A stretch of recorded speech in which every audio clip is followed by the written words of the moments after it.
Bueno, buenas tardes. A nombre de Penguin Random House, muchas gracias por estar aquí esta tarde.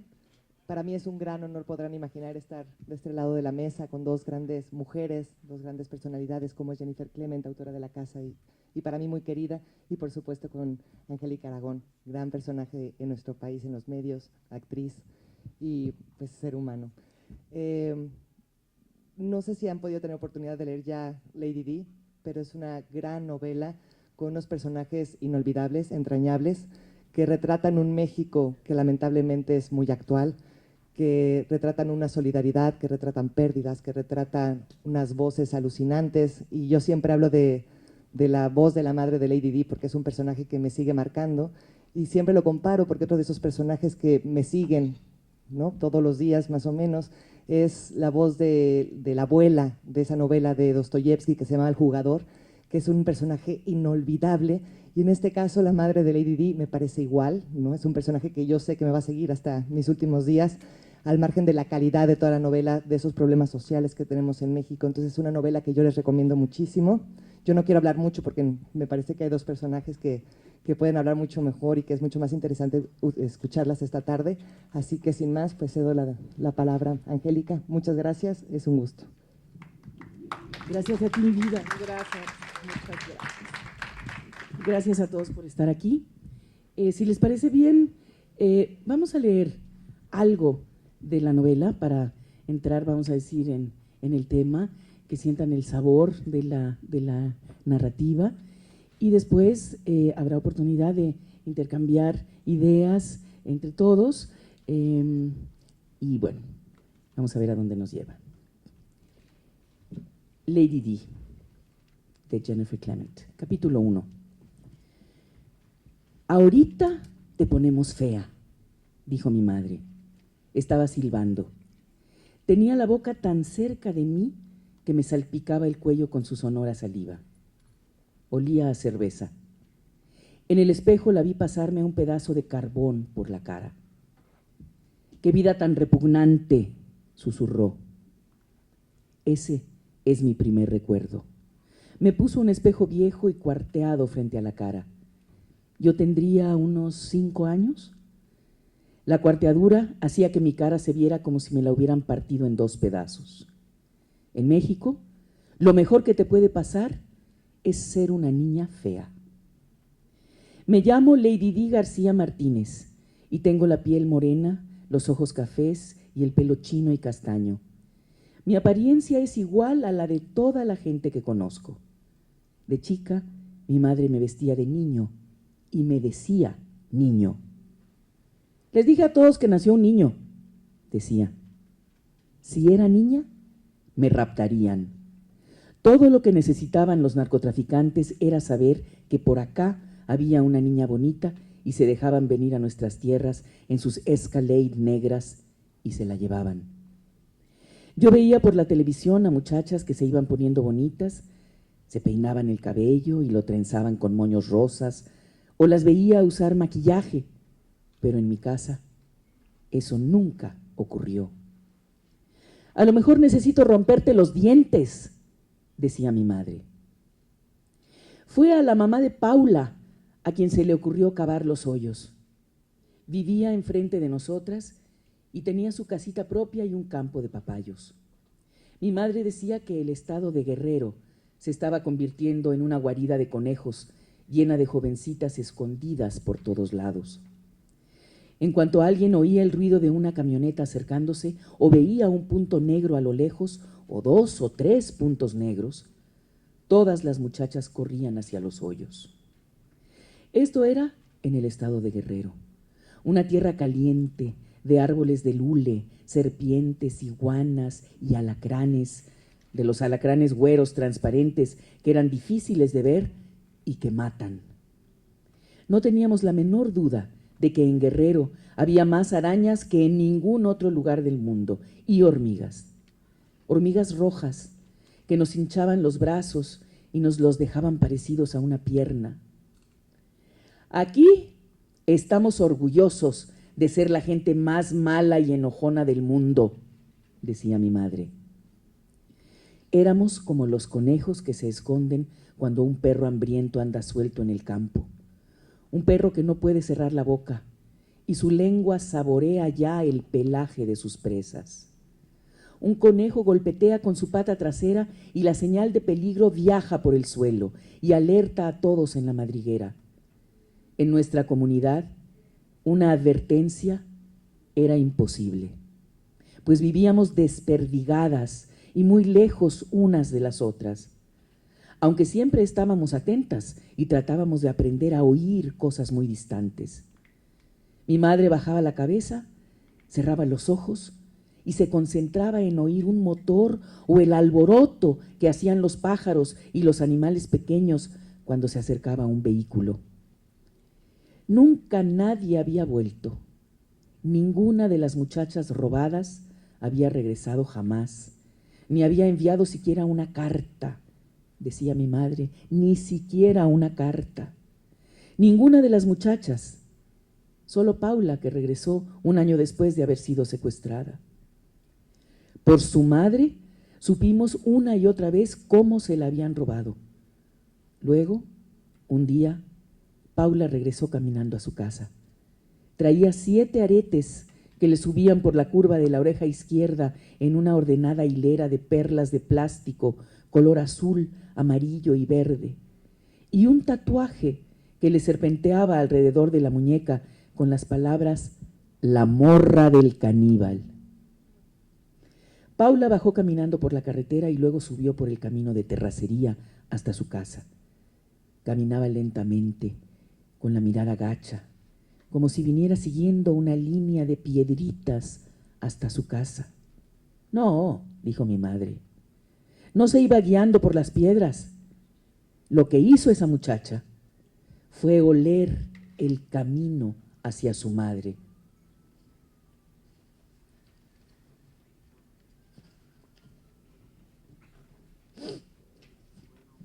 En nuestra montaña no había hombres. Era como vivir donde no había árboles. «Es como ser manco», decía mi madre.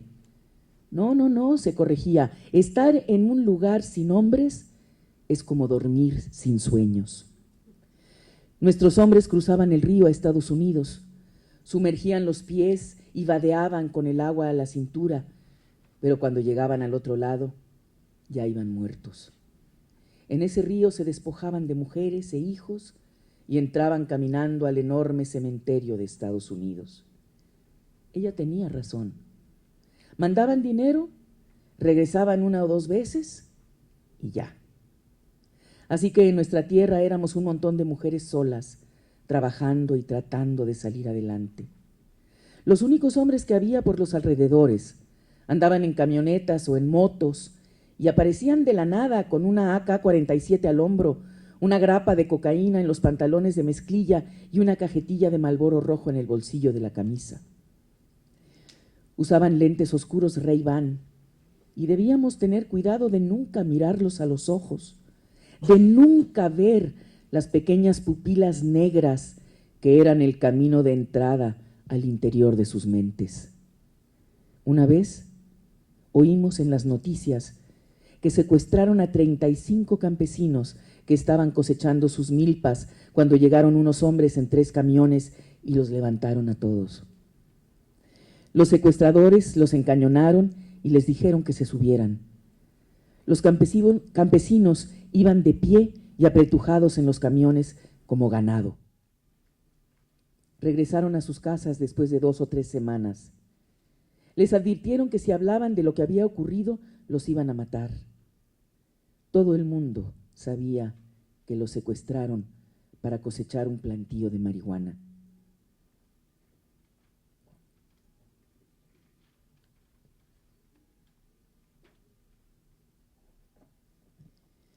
Oí el ruido de un vehículo que se acercaba. La tierra alrededor de mí tembló. Tembló cuando la camioneta llegó a nuestra casita y se detuvo en el pequeño claro justo arriba del hoyo y arriba de mí. Mi ridículo espacio, reducido, se oscureció, acostada yo a la sombra del vehículo. Entre las hojas pude ver la parte de abajo de la camioneta, una red de tubos y metal. Arriba de mí, el motor se apagó. Pude oír el sonido de freno de mano cuando jalaron la palanca. Se abrió la puerta del lado del conductor. Una bota vaquera café de tacón alto pero cuadrado y masculino bajó del auto. Esas botas no eran propias de esta tierra. Nadie usaba botas así en este calor. De pie, con la puerta del coche abierta, miraba en dirección a mi madre. Desde el hoyo yo solo alcanzaba a ver las botas de él y las chancletas rojas de plástico de ella frente a frente.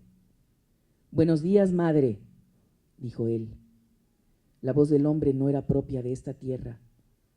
Las botas y su voz eran del norte de México. «¿Que siempre hace tanto calor por acá?», preguntó. «¿Cómo a cuánto estaremos?».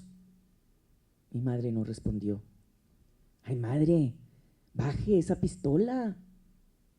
Se abrió la otra puerta del coche. No pude voltearme en el hoyo para tratar de ver, así que solo escuché. Del lado del pasajero de la camioneta bajó otro hombre. «¿Qué? ¿Me la desaparezco a balazos?», preguntó el segundo hombre. Tosió y resolló después de hablar. Tenía una voz asmática del desierto, una voz de serpientes de cascabel y tolvaneras. «¿Dónde anda su hija, preguntó el primer hombre. «No tengo ninguna hija». «Ay, claro que sí. No me mienta, madre». Oí un balazo que dio en la camioneta. El vehículo tembló arriba de mí. Oí tronar el ratatá de una ráfaga de ametralladora junto con el silbido de las balas destrozando las paredes de ladrillo de nuestra casa. Luego cesó. La selva se hinchó y se contrajo. Insectos, reptiles y pájaros se callaron y nada se frotaba con nada. El cielo se oscureció. La ametralladora había desfondado la montaña. «Éramos su mejor esperanza, madre», dijo el primer hombre. «Al cabo ya dejé el lugar bien marcado, ¿qué no?», oí decir al segundo hombre con un agudo resuello que se volvió chiflido. Los dos hombres se volvieron a subir al automóvil y cerraron las puertas de golpe. El conductor giró la llave y arrancó el motor. Cuando puso su bota en el acelerador arriba de mí, el hoyo se llenó del humo del escape del vehículo. Abrí la boca y aspiré los gases nocivos. El coche se echó en reversa y se alejó por el camino. Respiré profundo. Inhalé el veneno como si fuera el aroma de una flor o una fruta. Mi madre me hizo permanecer en ese hoyo 2 horas más. «Tú no sales de ahí hasta que oiga cantar a un pájaro», dijo. Ya casi estaba oscuro cuando quitó las hojas del hoyo y me ayudó a salir. Nuestra casita estaba rociada con docenas de balazos. Hasta el papayo tenía heridas de bala y la dulce savia manaba de los agujeros en la corteza suave. «Mira nada más», dijo mi madre. Volteé. Estaba señalando el hoyo con el dedo. Me asomé y vi 4 alacranes albinos, los más mortíferos. Esos alacranes te tuvieron más compasión de la que te va a tener ningún ser humano, dijo mi madre. Se quitó una chancleta y los aplastó a golpes a los 4. La compasión no es una calle de doble sentido, dijo. Luego los recogió con su mano y los echó a un lado. Cuando levantamos las hojas de palmera para volver a cubrir el hoyo, encontramos un inhalador para asma de plástico azul. Estaba en el suelo donde el segundo hombre había disparado su arma contra mi casa y contra los árboles. «¿Qué hacemos con esto?», pregunté. Me daba miedo tocarlo. «Te apuesto a que no regresa a buscarlo», dijo mi madre. «Pero ese hombre no va a poder respirar. Déjalo ahí, no lo toques». Al día siguiente, subiendo la montaña al claro, donde los celulares a veces funcionaban, nos enteramos de que esos hombres habían conseguido robarse a Paula. María se hallaba sentada sola bajo un árbol pellizcándose la cicatriz de su labio leporino. La madre de Stephanie, Augusta, estaba parada en el mero centro del claro, sosteniendo su celular por encima de su cabeza, tratando de obtener señal. La abuela de Stephanie, Sofía, hablaba frenéticamente con alguien. La madre de Paula, Concha, estaba sentada mirando fijamente su teléfono, como si con los ojos pudiera hacerlo sonar. Llámame, llámame, Paula, llámame, le susurraba al teléfono. Mi madre se sentó junto a Concha. Primero fueron a nuestra casa, dijo mi madre. Concha levantó la cara y me miró. ¿Te metiste en el hoyo?, preguntó. Sí, estuve en el hoyo. Paula no alcanzó a llegar. Los perros no ladraron, no los oímos venir, los perros no ladraron. Concha tenía los perros más malos y aterradores que hubiésemos visto. Eran animales lastimados, atropellados por coches que ella recogía de la carretera. Tenía por lo menos 10 perros que absorbían la sombra de los árboles alrededor de su casa. En su mayoría eran cruzas feas. Mi madre decía que esos perros necesitaban veneno. Concha sostenía el celular por encima de su cabeza. Nunca los oí matar a los perros, dijo. ¿Mataron a los perros? Paula y yo estábamos viendo la televisión, dijo Concha. Nos acabábamos de bañar, estábamos envueltas en nuestras toallas, refrescándonos, sentadas en el sofá. Oí ruido tras de mí. El tipo nos hubiera podido tocar. No lo oí.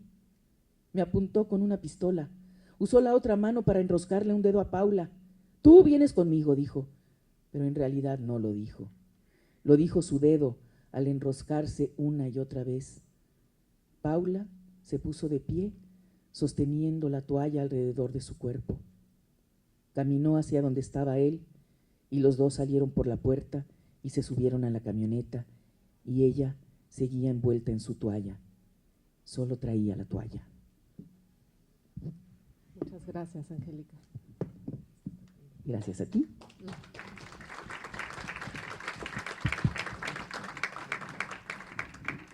Muchísimas gracias. Pues como pueden ver, pues este libro salió en julio y pues es muy dramático haber escrito lo que está pasando ahorita en Guerrero. A pesar de que tu investigación la inicias, Jennifer, hace casi 12 años. Sí, casi 12 años. La investigación comenzó entrevistando hace como 11 años mujeres escondidas y luego fui la presidenta del PEN, entonces por 3 años me ocupé de el asesinato y la desaparición de periodistas, que también me llevó a lugares rurales del país. Y luego, bueno, hice varias investigaciones con mujeres porque para mí era muy importante retratar tanto la frontera vertical como la horizontal. Entonces hay un personaje de Guatemala que trata de cruzar el país. Y luego pues pasé muchísimo tiempo en Guerrero. Además Guerrero es un estado que conozco muy bien, donde me siento muy en mi casa. Y luego la parte final toma lugar en la cárcel de Santa Marta, de la cárcel de mujeres en México, en la ciudad. Y también pasé mucho tiempo hablando con las presas. Y entonces fueron como 4 o 5 etapas de investigación para escribir la novela. Este libro, escrito originalmente en inglés, con el título Prayers for the Stolen, ha causado una sensación en el mundo de la literatura y en el mundo en general. Pienso que por ser un relato testimonial, por estar escrito en primera persona, por ir mucho más allá de una denuncia periodística, a convertirse en una vivencia que compartimos con los personajes que Jennifer convoca para contar este relato.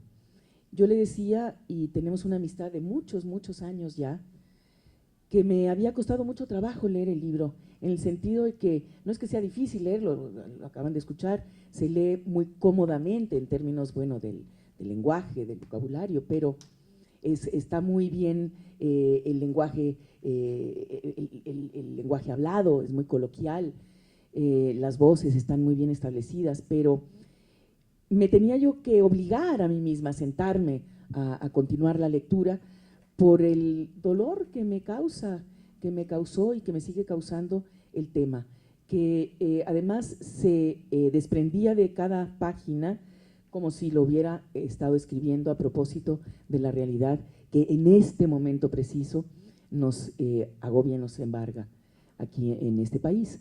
Y por eso me interesó tanto señalar el hecho de que tiene su investigación muchos años, más de 12 años, de modo que esta olla express que ella descubre, vamos a decir, en ese entonces, ha ido todavía acumulando más y más presión hasta estallar hace unas semanas con los acontecimientos que en Guerrero precisamente ocurrieron. Sí. Pero una cosa que quisiera decir es que cuando yo incluso hago la investigación, siempre lo estoy haciendo desde el punto de vista de una poeta. Entonces, estoy entrando, buscando cómo lo divino coexiste con lo profano, cómo la belleza existe con la fealdad. Siempre estoy buscando esa experiencia. Pero una cosa que ha pasado con el libro que ha sido muy interesante para mí es que yo lo escribí porque pues, era un tema que me dolía saber que estaban robando a niñas en todo el país. Pero lo que no me había dado cuenta es que había escrito una novela de protesta social. En el momento de escribirlo no lo sabía, pero ahora que se ha vendido en el mundo, me dieron un premio, prefiero decir que le dieron el premio al libro que a mí, humanitario por el libro, que no es muy común para una novela. Y esto me ha hecho pensar mucho sobre la novela de protesta social y muchas personas me han dicho, bueno, ¿por qué no escribiste un libro periodístico sobre el tema? Aunque sí he escrito ensayos periodísticos, pero decidí escribir la novela y pensándolo mucho me doy cuenta que en la historia realmente no han sido los relatos periodísticos que han cambiado las cosas, en general han sido las novelas. Entonces, si uno piensa en los libros de Zola, Germinal, por ejemplo, cambió el tratamiento de los mineros, o Oliver Twist de Dickens, sabemos que cambiaron las leyes de trabajo para los niños, o las leyes de propiedad para las mujeres con Jane Eyre o Pride and Prejudice de Jane Austen. Entonces es curioso cómo estas novelas sí han tenido un papel en donde sí han hecho cambios sociales. No lo había pensado tan claramente hasta escribir este libro y estar caminando. Digo, un día estoy en una mesa de derechos humanos y otro día estoy en una mesa literaria. Entonces estoy como caminando estos dos caminos constantemente. Hace más de 25 años, tal vez, Jennifer, que tuve oportunidad de trabajar como actriz en una obra de Víctor Hugo Rascón Banda llamada Contrabando, y su propuesta se basaba en el hecho de que el narcotráfico permea a la sociedad entera, que uno no tiene que estar directamente vinculado activamente en él para formar parte de él, y de cómo este país vaciado de hombres y estas mujeres que viven solas en serranías, en lugares inhóspitos y apartados, se ven infiltradas, vamos a decir, permeadas por toda esta violencia que ocurre a su alrededor, hasta que la vorágine las atrapa y no pueden más que estar directamente ligadas con ese submundo. Desde entonces, Jennifer, se perfilaba de manera tan clara el problema que estamos viviendo ahora, y sin embargo nos cruzamos de brazos en términos generales hasta el día de hoy. Pues mira, Tú no. obviamente es un libro sobre México, muy particularmente sobre Guerrero, pero como he tenido que ya viajar muchísimo por todo el mundo con el libro, lo que me doy cuenta es que también es un libro muy universal. y en todo el mundo se están robando niñas, están traficando a mujeres. Estuve ahorita en Finlandia, es impresionante el problema que tienen ahí. Y también mucho lo que sucede es que, por ejemplo, las leyes debajo las cuales viven las finlandesas no son las mismas leyes, no protege a las inmigrantes de Rusia, por ejemplo. Entonces las que están trafican a las rusas, ¿no?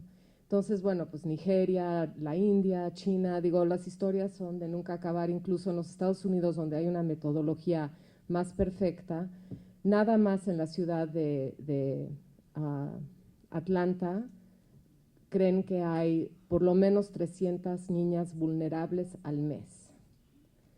Entonces es un problema en todas partes y es lo que yo me he dado cuenta, que el libro tiene una cosa muy universal.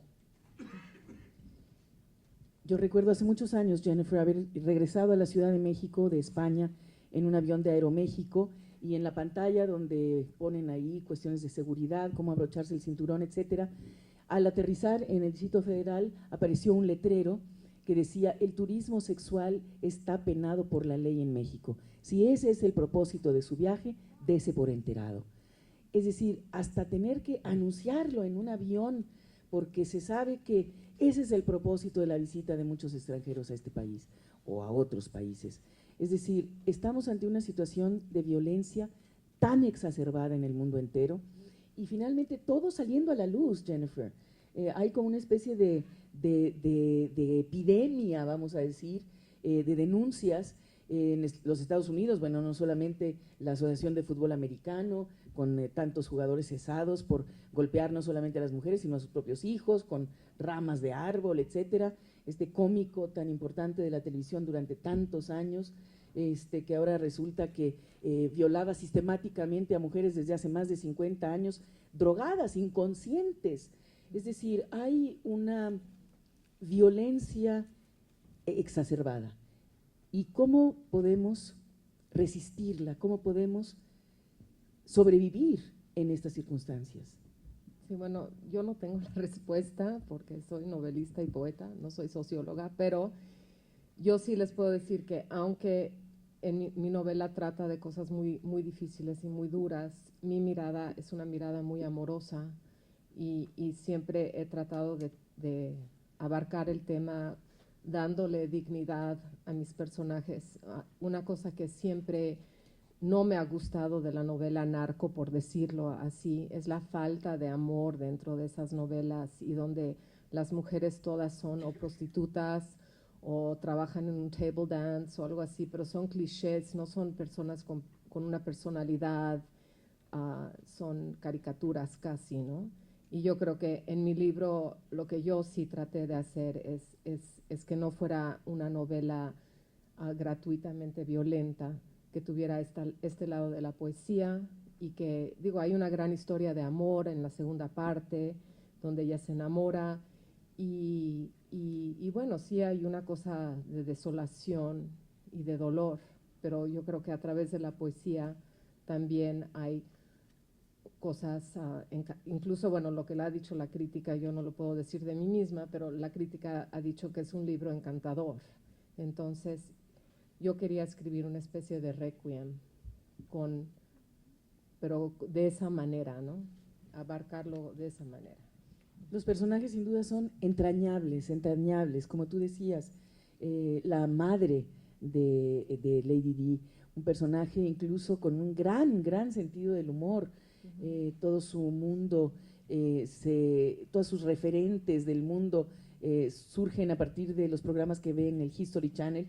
Y bueno, tiene una cultura bastante interesante en términos generales a través de esos programas, pero esa fatalidad, Jennifer, ese saber que inevitablemente va a llegar ese día, que difícilmente se van a poder escapar a ese destino, eso también me dolió mucho de tu pues relato. Está escrito en la voz de Lady Di, y la voz que me atrapó fue una voz que sabía que nadie la iba a salvar, no iba a venir un ni una ONG, ni un político, ni nadie las iba a salvar de su condición, y una aceptación tan profunda de que nadie te va a salvar, ¿no? Y esa fue la voz que me atrapó. Pero hablas de la tele, digo, sí hay una como reflexión, porque es una cosa que filosóficamente me interesa mucho, es el conocimiento que uno recibe por la televisión. Entonces, en estas comunidades pueden vivir con un piso de tierra, pero tienen una tele. Entonces, tienen unos conocimientos tan extraños, fuera de contexto de una preparación académica. Entonces, es una cosa que en el libro hay mucho, digo, que la mamá puede hablar de las pirámides de Egipto porque pues las ha visto en el History Channel. Entonces, esta idea de que en muchas partes del mundo hay un conocimiento de televisión y qué significa ese conocimiento, y además cómo las tecnologías entran. Por ejemplo, el hermano de María empieza a vender marihuana en Acapulco, pero lo vende por Facebook. Digo, todos los norteamericanos, claro, pero es que así sucede ahora. Entonces, los norteamericanos que vienen para su spring break, Acapulco, Cancún, ya compraron sus drogas por Facebook. Entonces, él tiene su cuenta y le llegan los pedidos, ¿no? Entonces, bueno, me interesó mucho explorar cómo la tecnología entra, igual los celulares, nunca hay recepción en sus casas, se tienen que ir al monte y pararse así horas a ver si llega la señal, ¿no? Entonces, bueno, eso es un tema que se trata mucho en el libro.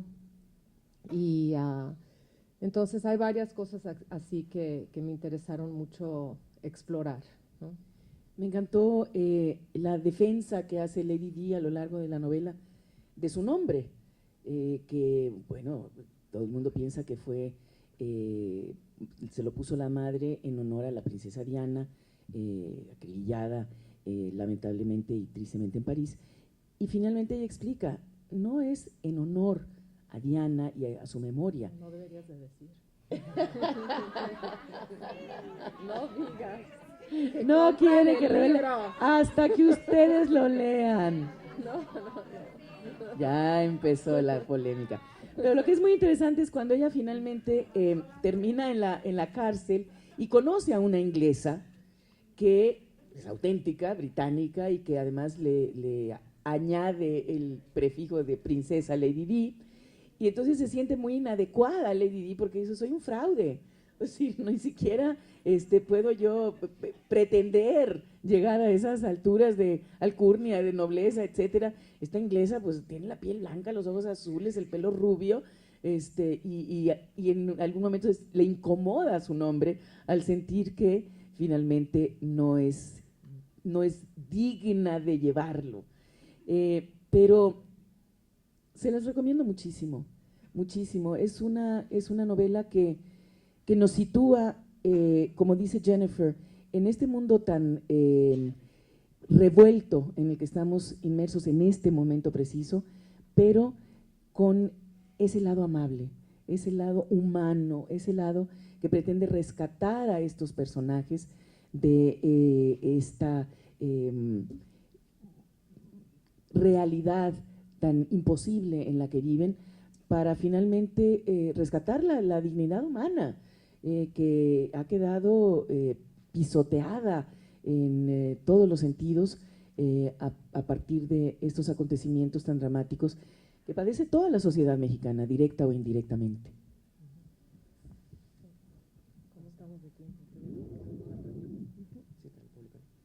Yo, antes de cederles la palabra, nada más quisiera comentar dos cosas, y una que justamente me sorprendió ahora que Jennifer dijera que no se había dado cuenta que había escrito una novela un tanto de denuncia social, y entonces inmediatamente me acordé con su otra novela que sacamos ahora en Bolsillo, que es una historia verdadera basada en mentiras, que hasta cierto punto también es una novela de denuncia social, no es la situación de clase social, ¿no?, que se da en una familia, la muchacha que tiene un hijo por el quien la contrata, ¿no? Entonces sí creo que está como en tu mundo esta parte de denuncia, y creo que tiene que ver también con una postura de poeta, de tu punto de vista, ¿no? Que esa tonalidad está en ambas novelas. Y por otro lado, estoy totalmente de acuerdo contigo en que por debajo, ¿no?, de Lady Di está el dolor, está la falta de fe, ¿no? que tienen todos los personajes, la resistencia, y que la salvación está en la dignidad de cada uno de los personajes, ¿no? en ambas novelas en este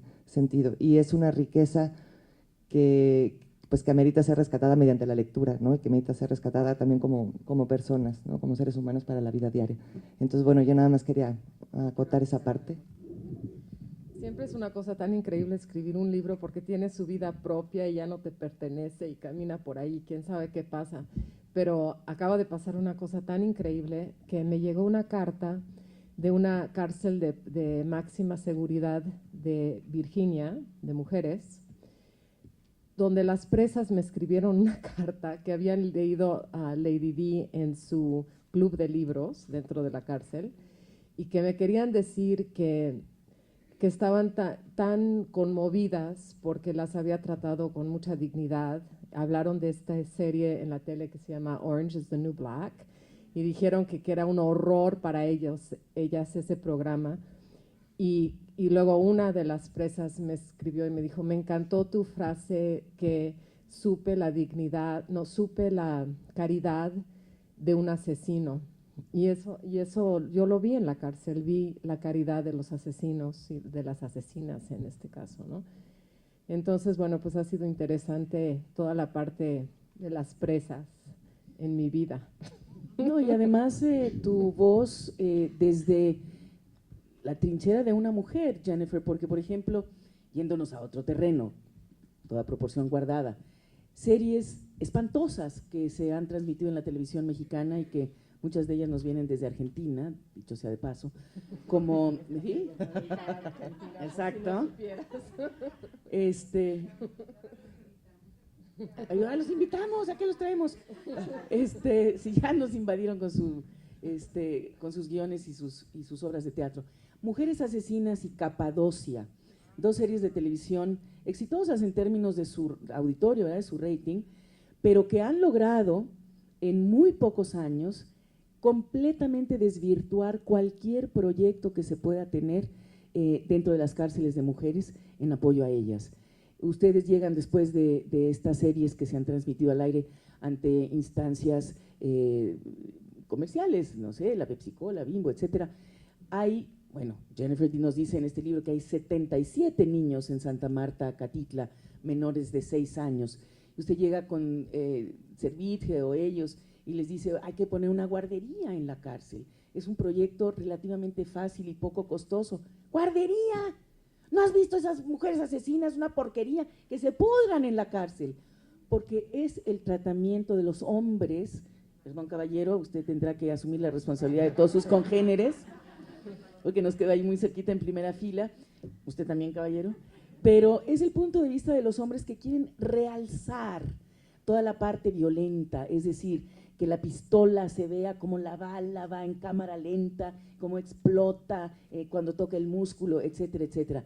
No se trata de esto acá, para nada. Se trata de una apología de la violencia. Al contrario, uno se le hace chiquito el corazón y quiere salir a las calles a defender a estas mujeres. Así que para mí resultó muy, muy estimulante y muy positiva esta novela. Gracias, Jan.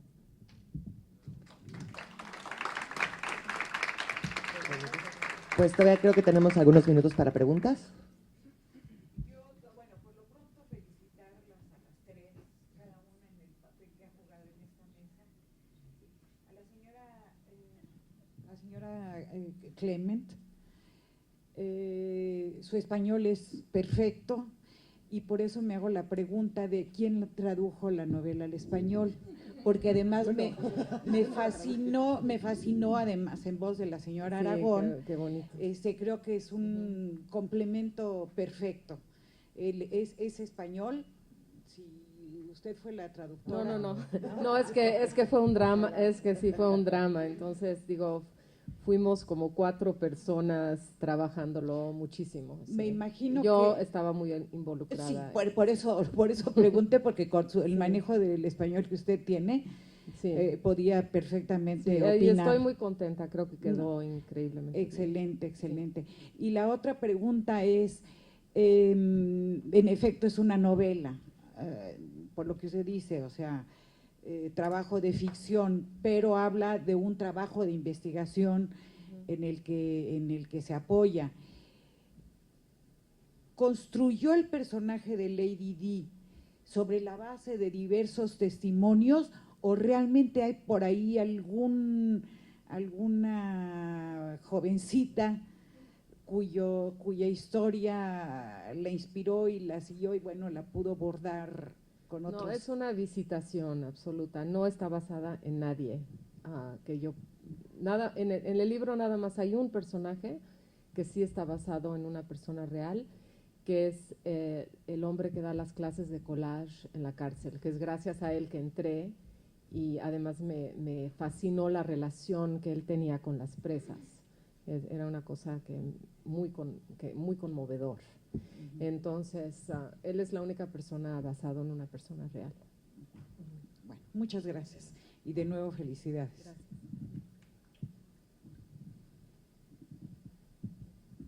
Buenas noches. Anoche la vi en la televisión y dije, mañana, Dios mediante, me devuelvo a la fin. Y Angélica, pues, desde antaño que vivía yo en Estados Unidos, hasta nos levantamos en la madrugada para verla, porque luego llegábamos tarde de la chamba, del trabajo, y decíamos, no, ahora… Mire, mi abuelita, que ahorita tuviera 100 y tantos, nos contaba que a ella las metían en hoyos, sus papás trabajaban en hacienda, mis bisabuelos tuvieron, por parte de mi mamá, 24 hijos, 20 mujeres y 4 hombres. No, pero que los patrones les decían dónde, y también las hijas de los patrones. En aquel tiempo no eran narcos, ¿verdad? Eran revolucionarios, como los que salen en la televisión, ¿verdad? De Pancho Villa. Esto de excavar los hoyos es una cosa de la Revolución Mexicana y bueno, y no es nada más una cosa mexicana. Digo, la gente se ha escondido desde siempre. Desde siempre, ¿verdad? Aquí y en China, ¿verdad? Sí. Luego me llamó la atención esa pobre muchacha de Irán, ¿verdad? Que pues no hace ni 2 meses que la violaron y mató al fulano, y como los papás eran muy ricos del fulano que la violó, a ella la mataron, mire. ¿Dónde está Amnistía Internacional y dónde está la ONU y dónde está aquí? Todos los que nos defienden y quién sabe qué tal? Nada. Otra. El problema los rebasa, sí están trabajando, pero el problema los rebasa. No, esto. Entonces, aquí en Guadalajara, yo iba a clases de inglés, aunque he vivido por medio mundo, pues ya me hice buenos con tanto idioma. Ay, y aquí cerca en Computraine también, en las computadoras, ¿verdad? Que hay que ponerse al tiro. Entonces dije, ahora a mí les voy a llevar a mis amigos, bueno, compañeros, ¿verdad? De las clases. Y llegué y le dije, ¿me das 20 chocolates? Sí, dicen, nada más que son 3,000 pesos, eran huicholitas. Ay, no, ya venía el turquesa que me iba a acercar a López Mateos y correrle a Computraine, y dije yo, ay, qué raro. Y les comenté a mis compañeros.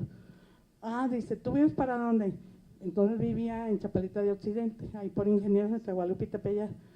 Le digo, vamos llegando ahí al restauranzote ese que está a ver qué pasa, en Patria y Tepeyac.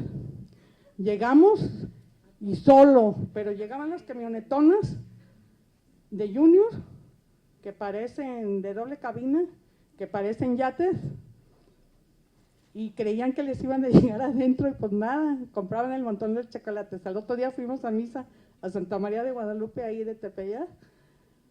Llega la policía y a las pobres huicholitas y a los millonariazos nada, ¿verdad? Y llorando ellas, pues vendían la droga por medio de las huicholitas. Entonces la mujer está expuesta a todo, ¿verdad? A todo lo malo. Hasta las de Juárez, ¿verdad? Que el pobre de Carlos Monsiváis, en paz descanse.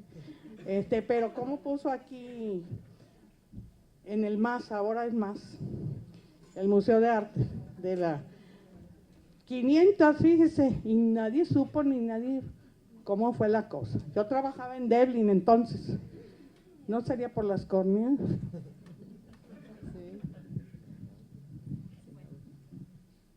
Creo que una pregunta más.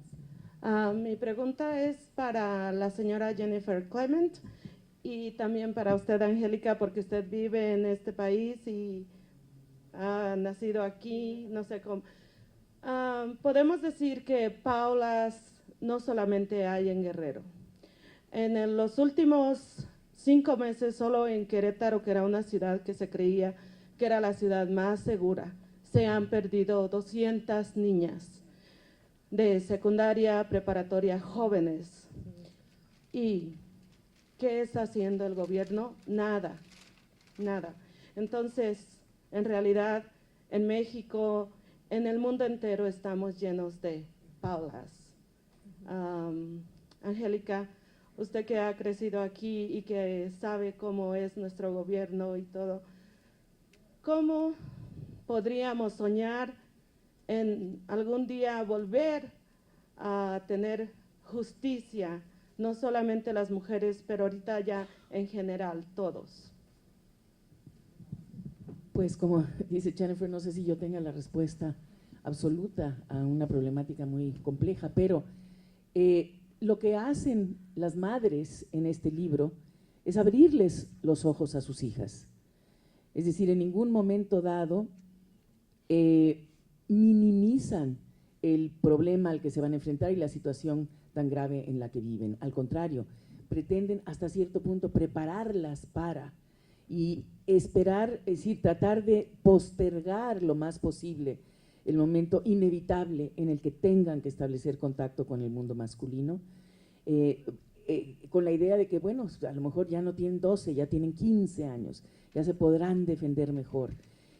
Pero mucho me llamó la atención eso, las madres abriéndoles los ojos a las hijas, ten cuidado, esto te va a pasar, tienes que estar atenta a esto, reconociendo las señales en su propio cuerpo, si se te eriza el pelo, si tienes un presentimiento, hacerles caso a esas cosas.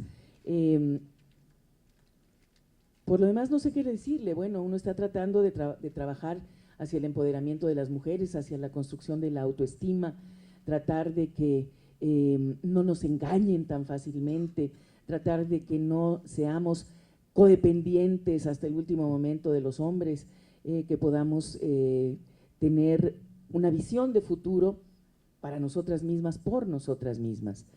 Pero es una labor de todos los días y no se puede dejar de hacer ni dejar en otras manos.